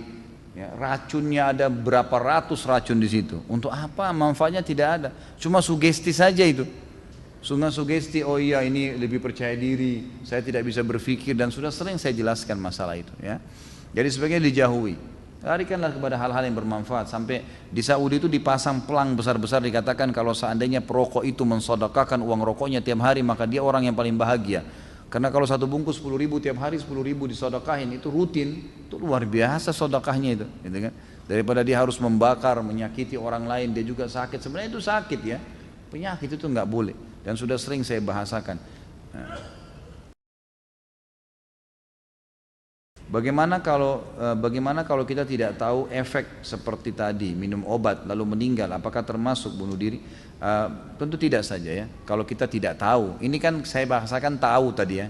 Saya sudah bilang dia tahu listrik ini berefek, obat ini kalau dia minum berbahaya, dia tahu, maka itu baru masuk. Bagaimana jika ada suatu pemerintah muslim tapi pada akhirnya melegalkan minuman keras, dosanya, hukumnya dan lain-lain? Apa maksudnya ditanya? Tentu saja berdosa ya, yang menghalalkan itu berdosa. Karena Nabi SAW mengatakan Allah melaknat ya, saksi minuman khamr itu yang menandatanganin, Yang menjual, yang membawa, yang meminum, yang punya modal, semua kena laknat, diangkat. Ya, apa namanya? Dilaknat itu diangkat berkah hidupnya. Kami bermaksud mengadakan resepsi pernikahan anak kami. Bolehkah mengadakan pengajian atau yasinan sebelum hari H? Baiknya dihadiri bapak-bapak dan ibu-ibu. Kalau pengajian boleh. Kalau membaca ayat Al-Quran, ini yang masih diperselisihkan oleh para ulama, gitu kan? Pengajian boleh, misalnya pengajian itu majelis ilmu untuk menjelaskan kepada calon mempelai, menjelaskan kepada keluarga-keluarga tentang bagaimana pernikahan dalam Islam, itu dibolehkan. Allahu a'lam, ini yang saya tahu. Tapi kalau membaca surah Yasin secara khusus, membaca ayat Al-Quran secara khusus, ini masih berbicara tentang masalah hukum ada dalilnya atau tidak, gitu kan? Lebih aman untuk tidak dilakukan. Jadi kita sebagai seorang muslim setiap kali ingin melakukan satu perbuatan jangan lakukan kecuali sudah tanya Nabi SAW melakukan seperti apa. Kita punya sejarah kok bagaimana Nabi SAW waktu menghadapi pernikahan-pernikahan sahabat, gitu kan. Beliau sendiri pada saat menikah dengan istrinya dan para sahabat hadir, tidak pernah ada pembacaan ayat Al-Quran di rumah itu. Cuma datang Nabi SAW mengundang mereka pada saat Nabi menikah dengan Zainab, dan mereka hanya masih duduk ngobrol-ngobrol pada saat itu, dan Nabi malu menegur mereka. Turun ayat Al-Quran mengingatkan para sahabat, kalau kalian sudah datang ke acara pernikahan Nabi, maka selesai makan pulanglah, kata Allah. Itu perintah dalam Al-Quran, gitu kan. Karena Nabi malu menegur kalian, tapi Allah tidak malu mengingatkan kebaikan. Jadi itu perbuatan, itu yang kita lakukan. Contohnya Nabi SAW. Seperti dikatakan tadi bahwa syahid seorang mukmin apabila terbunuh dalam peperangan melawan kafir. Bagaimana apabila peperangan itu bukan perang fisik, melainkan perang pikiran dan politik. Contoh memerangi Jil, Syiah dan Ahmadiyah yang jelas-jelas mereka berKTP Muslim tapi tauhidnya menyimpang. Kalau anda sampai dibunuh oleh mereka, insya Allah itu mati syahid karena membela kebenaran. Pokoknya selama membela kebenaran yang dianggap benar dalam agama, maka insya Allah syahid itu. Ya guru kami, bagaimana urutan keutamaan dari hewan kurban, kambing dan domba yang paling afdal, kemudian datang setelahnya sapi dan unta. Dan kambing dan domba ini minimal umur setahun, sapi 2 tahun dan juga unta 5 tahun. Boleh jantan, boleh betina, dan yang penting syaratnya tidak cacat, dan dianjurkan setiap muslim minimal 1 ekor kalau dia mampu. Jadi kalau sapi misalnya boleh partisipasi 7 orang, jangan dipaksain 7 orang kalau kita mampu sendiri. Jangan dibagi-bagi pahalanya, ya. Ambil aja sendiri kalau bisa. Selama kita bisa kita ambil semua, kalau kita nggak bisa baru ajak orang lain, gitu kan. Maka itu juga pahalanya besar. Dahulukan kalau kita sudah ada di situ andil, kemudian kita ajak orang lain terlibat, boleh. Tapi kalau kita ambil andil yang maksimal lah setelah kita lakukan itu, ya. Itu yang mestinya dilakukan. Allahu a'lam. Jadi tetap didahulukan kambing, ya.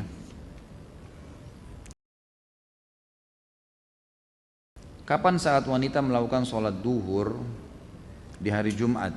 Afdolnya apakah setelah azan atau habis sholat Jumat? Tentu setelah azan. Ulama sepakat mengatakan tidak harus menunggu selesai khutbah. Boleh setelah azan duhur perempuan sudah boleh sholat, azan Jumat perempuan sudah boleh sholat duhur. Apakah gelar sallallahu alaihi wasallam hanya untuk Nabi Muhammad atau nabi-nabi lain? Apakah kita juga bersalawat untuk mereka? Tentu untuk semuanya, ya. Tapi biasanya kalau nabi-nabi yang lain itu lebih fokus kepada alaihi salatu wassalam. Tapi boleh kita mengatakan Isa sallallahu alaihi wasallam, boleh. Karena semua nabi-nabi memang diberikan salam kepada mereka. Ini sudah sama tadi pertanyaannya, amalan apa yang dilakukan di bulan Zulhijjah? Apa fadilah bagi orang yang berkurban? Ya, ini dapat pahala besar karena Nabi Allah SWT mengatakan dalam Al-Quran, A'udzubillahi minasyaitonirrajim, fasholli rabbika wanhar. Salatlah Idul Adha hai Muhammad dan berkurban setelahnya. Ada perintah fi'lul amr, pahalanya besar. Kena pakai perintah. Dan kalau ada perintah berarti hukumnya wajib. Ini sama Nabi SAW juga mengerjakannya, maka orang mengerjakannya dapat pahala. Ya, insya Allah dapat pahala dari sembelihannya, dapat pahala dari uang yang disedekahkan, dapat pahala juga dari memakan dagingnya. Ya.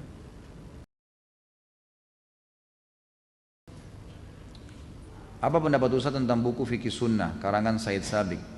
Setahu saya itu buku yang bagus sebenarnya, ya. Buku yang bagus. Cuma memang sebagian ulama sudah beristihad, coba menggali lagi buku itu, kemudian mengeluarkan judul buku sekarang namanya Sahih Fikih Sunnah. Sudah terbit. Jadi hadis-hadis yang lemah dikesampingkan dan ditulis di footnote kalau ini lemah, kemudian dimuat hadis-hadis sahihnya. Dan saya tahu sudah terjemahan bahasa Indonesia malah. Ada terbitan pustaka Tazkiyah menerbitkan buku judulnya Sahih Fikih Sunnah. Yang tadinya Fikih Sunnah cuma 1 jilid, ini malah menjadi 5 jilid dengan keterangan-keterangannya. Allahu a'lam, yang saya tahu itu bagus ya. Cuman yang lebih baik kalau dicari yang sudah revisi, yang sudah diperbaiki, jangan yang induk awalnya, karena masih banyak hadis yang diluruskan oleh ulama. Bagaimana cara menghadapi suatu kasus korupsi jika saya menemukan kasus tersebut? Ingkar mungkar. Kalau kelihatan depan mata kita harus ingkar mungkar dengan cara meluruskan, menasihatin, melaporkan. Kalau sampai dia tidak mau meninggalkan, harus dikerjakan, diingkar mungkar dan tidak boleh didiamin. Ustaz, jika puasa Daud lalu di bulan Zulhijjah ini saya ingin mendapatkan pahala keutamaan seperti jihad, jiwa dan harta, lalu meninggalkan tidak membawa kembali keduanya. Saya puasa 1-9 tidak Daud. Saran saya kalau sudah Daud tetap puasa Daud saja. Karena puasa Daud tetap mendapatkan pahala juga di Zulhijjah, gitu kan? Tetap aja. Tapi kalau Anda mau batalkan, boleh saja batalkan puasa Daud karena sunnah. Sunnah boleh kita batalin kapan saja. Dibatalin puasa Daudnya lalu diniatkan puasa nanti baru dilanjutin lagi puasa Daud, boleh saja. Tapi sudah batal puasa Daudnya. Karena syarat puasa Daud harus sehari puasa sehari tidak, gitu kan? Kalau saran saya lanjutin aja puasa Daudnya, tetap itu lebih afdal. Karena tidak bisa dibantah sabda Nabi SAW, afdalus siyami saumu Daud. Ya. Puasa yang paling afdal puasanya Nabi Daud. Kana yasumu yawman yuftir yawman. Dia berpuasa sehari, dia berbuka puasa sehari. Jadi itu lebih afdal.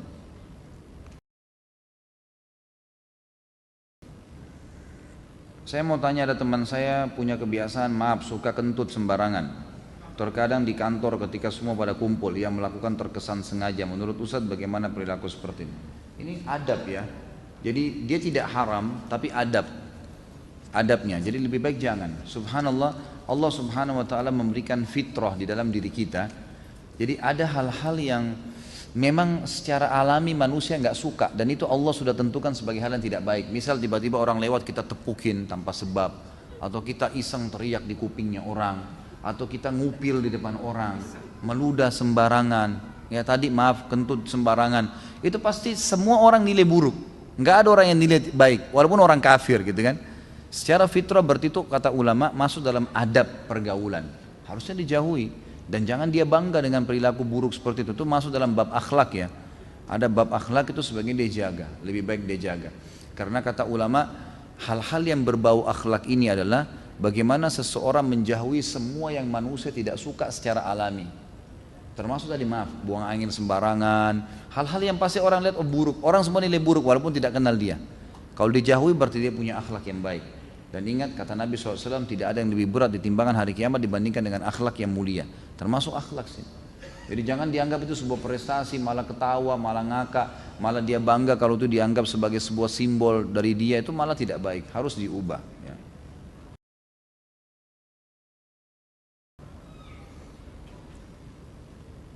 Siapa kelompok ISIS, Syiah dan Wahabi?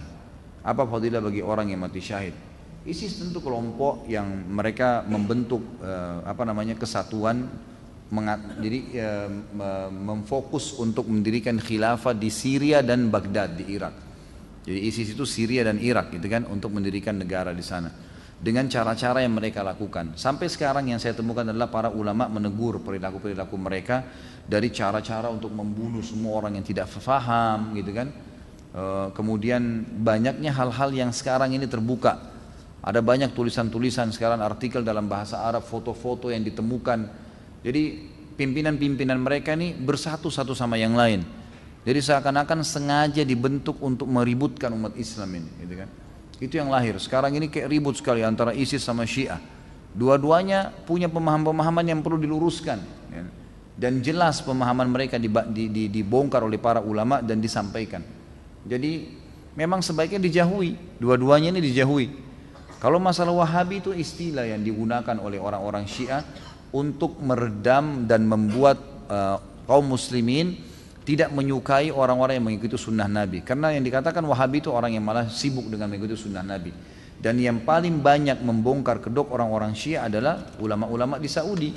Dan kita tahu sendiri, kita nggak bisa bohongin, tidak bisa dibantah fakta sejarah. Nabi SAW lahir di Mekah, 13 tahun di Mekah, dan dakwah sempurna agama Islam di Madinah. Di mana-mana orang tahu sumber sesuatu itu adalah tempat mengambilnya, gitu kan? Jadi ilmu Islam itu tidak akan pernah berubah. Madinah dan Mekah kan menjadi basis. Nah ulama-ulama sana itu sampai sekarang masih mempertahankan tradisi, mempertahankan sunnah Nabi. Dari zaman sahabat tabi'in sampai sekarang masih mereka punya halaqah di Masjid Nabawi, menyampaikan hadis-hadis Nabi, meluruskan kesalahan-kesalahan. Dan yang paling banyak membawakan kedok Syiah, ya, dan ini juga kelompok ISIS ini adalah ulama-ulama di Saudi. Maka mereka disorotin. Nah disorotinnya supaya jangan cuman ini saja yang dibongkar kedoknya, mereka juga menakut-nakuti umat Islam ini ada Wahabi nih. Wahabi itu apa? Orang-orang garis keras, fundamentalis lah, teroris lah, dan segala macam istilah, gitu kan. Kalau saya sih nggak usah terpengaruh dengan itu ya. Kalau saya yang penting kita menjalankan sunnah Nabi. Allah Subhanahu Wa Taala sudah mengatakan dalam surah Shaf, Allah akan memperlihatkan agamanya walaupun orang kafir, orang musyrik nolak, kita tetap komit menjalankan, sudah selesai. Bolehkah menjabat takhir sholat maghrib dan isya atau duhur dan asar tanpa ada udzur? Setahu saya tidak boleh. Setahu saya pendapat yang paling kuat itu tidak boleh. Gitu kan? Kalau sesekali seseorang menjama antara duhur sama asar, maghrib sama isya, masuk dalam hadis Nabi, Nabi SAW pernah menjama tanpa ada udzur, tanpa ada azan dan tanpa ada banjir, tanpa ada badai, tanpa musafir. Mungkin sekali dia mengerjakannya dalam hidupnya, itu mungkin. Tapi kan mayoritas waktunya Nabi SAW mengerjakannya di waktunya masing-masing, gitu kan. Umumnya yang hadis kita lihat jamak dan qasar ini dilakukan, terutama jamak itu pada saat safar.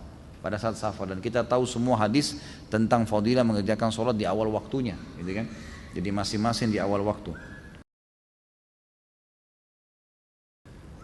Bolehkah suami berkurban atas nama istrinya sedangkan dia kepala rumah tangga? Kalau seseorang mau berkurban untuk orang lain atau mengerjakan ibadah untuk orang lain, siapapun dia, suami kah, istri kah, orang tua kah, anak, dia harus kerjakan dulu. Kalau dia sudah kerjakan, dia punya duit, bisa beli sapi satu atau beli kambing satu, ada lebih, kemudian istrinya tidak punya duit, dia mau kasih ini loh, kamu pakai untuk kamu kurban juga, itu boleh, gak ada masalah. Tetapi tetap lebih afdal buat dia sendiri. Kita mampu potong 2 ekor, ya 2 ekor buat diri kita sendiri, karena kita memang lebih butuh pahalanya. Kita mampu 10 ekor buat kita semua, nggak usah dikasih ke orang lain. Karena kalau kita punya duit, berarti yang kena hukum wajib adalah kita. Istri, orang tua, suami, kalau mereka tidak punya duit, mereka tidak kena hukum wajibnya. Kan itu. Sementara kita lebih membutuhkan pahala itu. Sebanyak apapun ibadah yang kita kerjakan, kita membutuhkan pahalanya. Karena nggak ada jaminan sudah diterima semuanya. Dan juga memang kita butuh sebanyak mungkin untuk meninggikan derajat di surga, gitu kan? Jadi ulama mengatakan tetap lebih afdal dia dahulukan dirinya.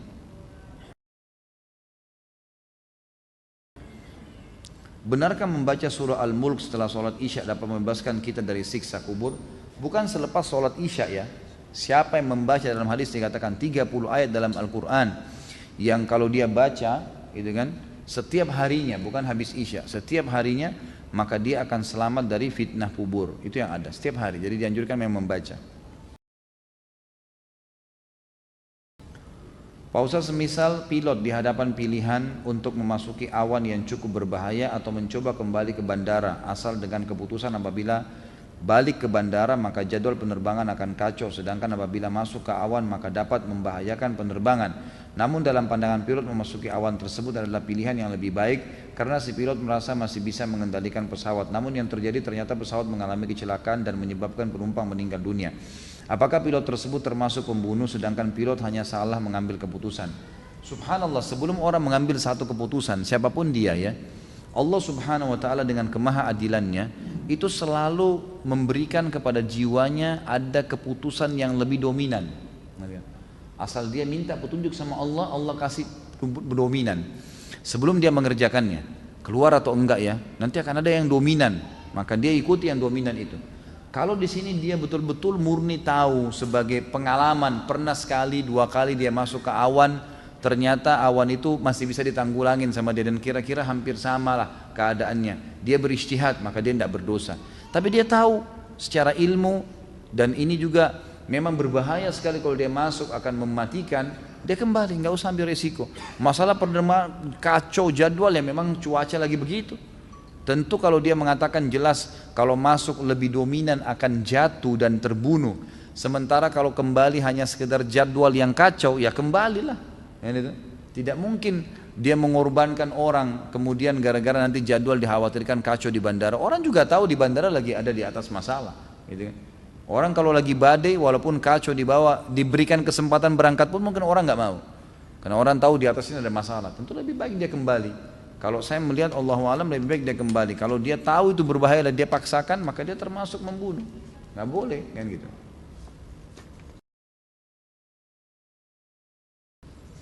Bagaimana Islam memandang eksekusi hukuman mati yang dilaksanakan oleh pemerintah Indonesia dalam aturan perundang-undangan saat ini, seperti contohnya hukuman mati yang dilaksanakan kepada para tersangka pelaku pengedar narkoba beberapa waktu yang lalu? Apakah itu termasuk dalam pasal pembunuhan dalam dosa besar? Tentu saja tidak ya. Tidak, setahu saya tidak, karena itu termasuk dalam firman Allah Subhanahu wa taala, orang-orang yang membuat kerusakan di muka bumi. Maka itu boleh dibunuh dalam Islam. Cuma memang proses pembunuhan Islam kan ada kisos yang dipenggal kepala. Sebagian ulama fikih mengatakan kisos kepala ini apakah hukumnya mutlak pakai pedang atau boleh dialihkan dengan cara yang lain, gitu kan? Itu khilaf di antara ulama tentang masalah itu. Tapi ada pendapat yang mengatakan intinya dia dieksekusi mati. Sebab kalau dia mati maka akan selesai kejahatannya, gitu kan? Sebuah negara melakukan dengan penembakan maka itu bukan berarti membunuh, bukan dosa besar. Pemerintah nggak berdosa karena memang eksekusinya harus begitu. Apalagi memang dalam hukum syar'i orang yang sudah menyebar kerusakan memang dipenggal, gitu kan? Memang dibunuh. Maka itu insya Allah tidak ada masalah. Tapi lebih sesuai dengan sunnah kalau dia pakai kisos ya, dengan pedang. Berdasarkan materi yang Ustaz sampaikan hari Ahad kemarin, Abdurrahman bin Auf pernah mensedekahkan 1 peti emas, bahkan sampai 2 peti emas. Yang ingin saya tanyakan, pada saat itu kemanakah penyaluran sedekah atau zakat pada zaman pemerintahan Nabi SAW di Madinah? Apakah hanya disalurkan pada masyarakat sekitar Madinah saja? Mengingat banyaknya sahabat Nabi yang bersedekah dan jumlahnya tidak sedikit. Setahu saya di sekitar Madinah pada saat itu, di sekitar Madinah. Dan memang saya sudah bahasakan waktu saya bahas tabligh akbar itu, Abdurrahman bin Auf ya, sampai-sampai masyarakat Madinah merasa hartanya dia adalah harta mereka, karena hartanya sepertiganya dipakai untuk bayar utangnya mereka, sepertiganya untuk memenuhi kebutuhan mereka, sepertiganya lagi untuk cadangan kalau mereka butuh sesuatu. Terus begitu Abdurrahman lakukan dengan sedekahnya yang sangat banyak, sampai di Madinah tidak ada lagi kesusahan pada saat dia masih hidup. Makanya waktu dia meninggal, Sa'ad bin Waqqas radhiyallahu anhu mengatakan, telah pergi gunung. Dia ini luar biasa ini yang pergi ini, yang meninggal ini betul-betul yang tadinya memenuhi semua kebutuhan umat gitu. Apakah hak waris seseorang yang membunuh karena lalai menjadi hilang? Seperti yang tadi dicontohkan, seorang istri lalai tidak segera mengepel lantai yang basah sehingga suaminya terpeleset dan meninggal. Setahu saya tentu tidak ya. Tidak hilang hak warisnya dia insya Allah. Karena ini memang kelalaian gitu kan, kelalaian. Ada bahasan sendiri ulama bilang kalau dia sengaja ngambil pisau, dia sengaja menusuk, itu lain bahasannya. Itu pun masih dibahas oleh ulama, tidak ada hubungannya dengan warisan. Bagaimana hukumnya orang-orang yang membunuh dengan sihir dan perantara jin? Sama saja. Berarti dia membunuh kan? Dia membunuh di sini. Bagaimana hukumnya apabila ada orang yang membunuh dengan ain? Apakah hukum kisos berlaku padanya? Tentu tidak, karena ain tidak kelihatan. Kisos itu dipenggal kepala berlaku pada saat memang kelihatan juga dengan fisik ya. Kalau ain itu kan dengan mata dia panas, hasut, kemudian orang jadi sakit gara-gara itu. Kata Nabi SAW, mayoritas umatku meninggal disebabkan karena ain, hasutnya seseorang. Tapi itu tidak ada kisosnya, karena tidak kelihatan dia memenggal atau dia menusuk orang kan gitu. Dia cuma dengan mata hasutnya, orang tidak tahu, maka tidak ada kisos bagi dia. Bagaimana hukumnya membunuh perampok yang sedang kabur karena gagal merampok? Contoh, seorang perampok ketika melakukan aksinya gagal lalu kabur, sementara orang yang dirampok mengejar dan berhasil membunuhnya. Tentu kalau orang sudah lari, gitu kan? Lari dalam arti kata tidak ada sesuatu yang diambil, sebaiknya jangan dilakukan. Ya. Mungkin ditangkap, mungkin ini ya, gitu kan? Tapi kalau dia belum melakukan, maka itu lebih baik tidak ada eksekusi baginya. Allahu a'lam gitu. Karena pernah ada sahabat Nabi, waktu itu dia melakukan satu perbuatan dan hukumnya dirajam. zina ya, dia sudah menikah, dirajam. Waktu sementara dirajam, dia sempat kesakitan dan dia lari. Lalu ada seorang sahabat mengejarnya, mengambil batu besar, memukul kepalanya, akhirnya mati. Lalu kata Nabi SAW, tidakkah kalian biarkan dia lari? Mudah-mudahan dia taubat dan akhirnya Allah menerima taubatnya. Kata sebagian ulama, keluar sebuah hukum di sini, kalau sebelum atau sementara eksekusi terjadi dan dia mau taubat, maka itu diberikan. Atau sebelum dia melakukan kejahatannya lalu dia sempat lari, dalam arti kata sudah ada efek jerah, maka sebaiknya dibiarkan. Atau kalau bisa ditangkap, ditangkap. Walaupun ada pendapat ya, berhubungan dengan pertanyaan tadi, ada pendapat ulama mengatakan kalau jelas-jelas dia masuk rumah, dia menjahat, kemudian dia lari, kemudian dikejar dan terbunuh, maka itu berarti yang sedang dihukum, yang sedang membunuhnya tidak berdosa. Dia tidak berdosa, tapi sebagian tidak dia lakukan. Bolehkah melaksanakan kurban tetapi masih punya utang di bank? Mohon solusinya. Bolehkah kurban dengan menggunakan uang hutang atau pinjaman? Tentu saja boleh. Kalau kita masih punya utang, bolehkah kita berkurban? Bolehkah kita akikah? Boleh. Asal pada saat tiba masa pembayaran utang, kita bisa membayarnya. Misal, antum masih punya KPR. KPR ini harus dibayar 10 juta lagi. Setiap bulan 1 juta. Tiba bulan pada saat kita mau bayar 1 juta itu, bertemu antara membayar utang yang 1 juta dengan membeli hewan kurban. Yang didahulukan bayar utang. Tapi kalau bukan di waktu itu atau antum sudah bayar utang, ternyata bayar utang KPR tadi sudah dibayar 1 juta, utang masih 9 juta, tapi bulan depan sekarang masih ada uang lebih untuk kurban, ya berkurban. Karena dianggap antum bulan itu sudah lunas utangnya untuk bulan itu, bulan depan ya urusan bulan depan gitu. Jadi tetap menjalankan itu ya. Seorang suami yang tega terhadap istrinya, membiarkan istrinya mencari nafkah tanpa peduli ia sibuk dengan kegiatan yang tidak bermanfaat. Apa maksudnya? Saya bekerja mencari nafkah, pergi pagi pulang malam tanpa dipedulikan, sementara ia sibuk dengan dirinya sendiri. Dia nggak pernah ikut campur dengan mencari nafkah untuk keluarga. Pertanyaannya apa nih? Apa dia berdosa kali ya? Dia berdosa tentunya. Dia berdosa dengan perbuatan tersebut, dan orang yang tidak memberikan nafkah itu berarti sudah boleh dia minta, yang perempuan sudah boleh minta cerai. Jangan bertahan dengan suami yang tidak jalankan kewajibannya. Dan itu memang itu hukum syar'i. Tapi kalau tetap mau bertahan boleh saja. Ya konsekuensinya menerima risiko itu kan. Kenapa ada sahabat yang saya pernah ceritakan pulang ke rumahnya istrinya selingkuh, lalu kemudian dia melapor ke Nabi, ya Rasulullah istri saya selingkuh sama laki-laki lain, berzina. Ya. Maka Nabi SAW mengatakan ceraikan. Kalau gitu sudah, dia sudah buat maksiat dosa besar, jangan tinggal sama dia. Kata dia, ya Rasulullah tapi saya mencintainya. Kata Nabi, kalau gitu pertahankan, tapi dengan risiko itu, gitu kan? Risiko itu maka harus ditahu, dia harus tanggung risiko itu.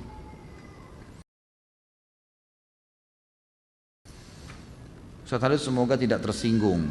Istri saya sudah tertarik dengan pengajian Ustaz Khalid. Namun karena Ustaz Khalid poligami, istri saya jadi tidak mau lagi ikut pengajian Ustaz. Sampai saya sendiri jika mengikuti pengajian Ustaz Khalid sepertinya istri saya agak keberatan. Bagaimana cara mendakwahkannya? Hal ini terjadi waktu saya mengikuti pengajian A'agim dulu. Mohon penjelasannya. Sejelas-jelasnya Ustaz. Ini penutup ya. Sebenarnya saya dalam berdakwah, teman-teman sekalian, yang saya sampaikan ini bukan perkataan saya ya. Apa yang sedang saya sampaikan? Hukum dari saya. Ini teman-teman duduk di sini di pengajian. Ini untuk mendengarkan saya pribadi atau ilmu agama yang sedang saya sampaikan. Ilmu agamanya, bukan karena saya berbicara. Yang menyuruh poligami siapa? Allah Subhanahu wa taala. Saya melakukan juga, saya sebagai praktisi karena perintah Nabi SAW. Berapa kali istri saya tanyakan, kenapa Kak poligami? Karena perintah Nabi. Saya katakan begitu. Dan saya selalu mendakwahi dia, mendakwahi istri saya supaya bisa menerima hukum Allah SWT ini, sambil saya doakan semoga hati mereka terbuka. Dan saya melakukan itu. Kalau masalah kasus saya menyampaikan hukum Allah lalu istri anda tidak mau dengar, tidak mau lagi datang pengajian saya, silahkan. Terbuka sekali pintu. Masih banyak selain dia insya Allah yang mau hadir. Gitu kan? Ya, saya tidak pernah terganggu dengan 1, 2 orang, 10 orang yang berhenti ikut pengajian. Karena saya menyampaikan bukan hukum saya, hukum Allah Subhanahu wa taala. Kalau dia mau benar, dia ikutin pengajian, tidak ada hubungannya. Masalah dia belum bisa menerimanya, dia berdoa kepada Allah SWT karena ilmunya masih kurang, gitu kan? Nggak mungkin karena hawa nafsu dia atau kemauan dia lalu kemudian hukum Allah kita tolak, nggak mungkin itu. Kan gitu. Tidak mungkin, mustahil siapapun dai yang takut kepada Allah lalu karena dia tidak mau poligami lalu dia mengatakan jangan poligami jemaah, nggak bisa. Allah Subhanahu wa taala yang perintahkan, walaupun dia belum mengerjakannya dia harus menyampaikannya, hukum Allah Subhanahu wa taala. Itu kan? Kalau masalah dia tidak mau hadir silahkan, ahlan wa sahlan. Mau hadir alhamdulillah. Yang penting saya menyampaikan ilmu Allah Subhanahu wa taala dan saya doakan mudah-mudahan Allah membuka hatinya.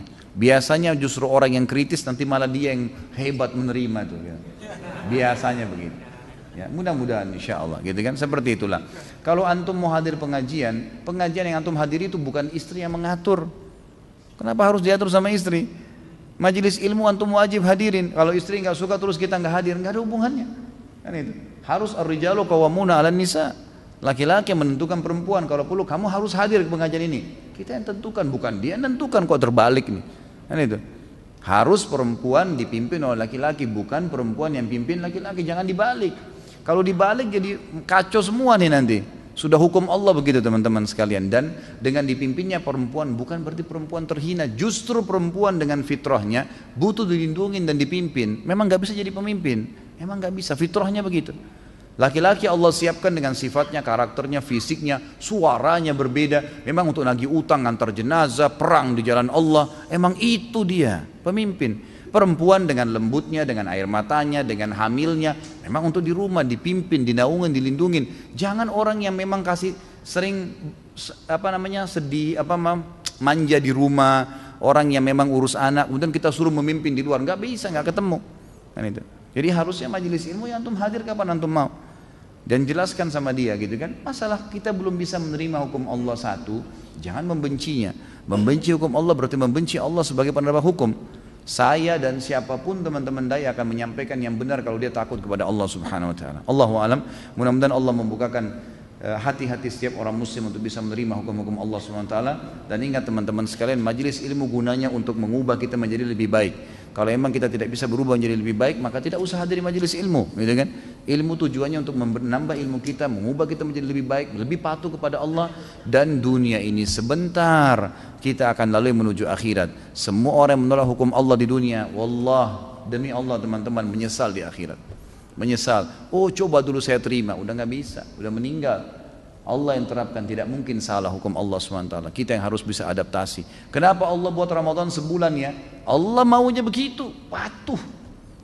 Kenapa enggak sehari aja Ramadan ya? Allah maunya begitu.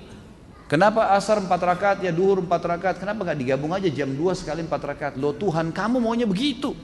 Kitanya harus belajar, gitu kan? Kalau kita protes susah, nggak terima.